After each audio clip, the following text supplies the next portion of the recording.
Sealing electrical boxes before the electrical inspection can be a point of contention.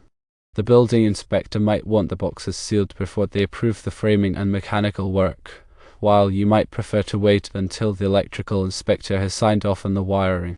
There are a few reasons why a building inspector might require sealing the boxes early. Firstly, safety is a primary concern. Sealing the boxes prevents dirt, dust, and insects from entering, which could create electrical hazards later on. Secondly, code compliance is another factor.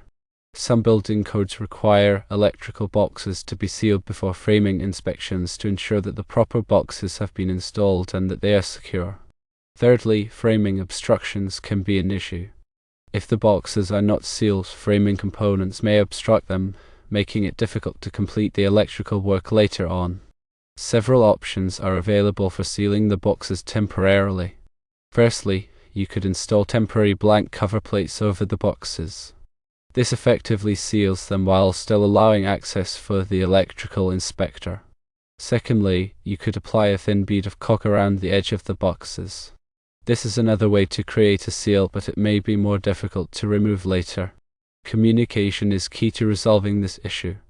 It is important to discuss your concerns with the building inspector and explain why you prefer not to seal the boxes at this stage. Explain that you want to ensure the wiring is properly inspected first.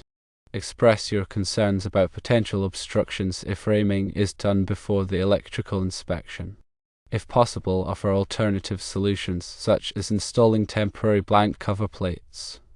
If the inspector is still unwilling to compromise, it is important to follow their instructions to avoid any delays or complications in the inspection process.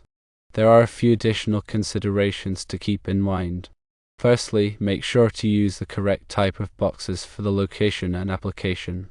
Different types of boxes are designed for different purposes, and using the wrong type could create safety hazards.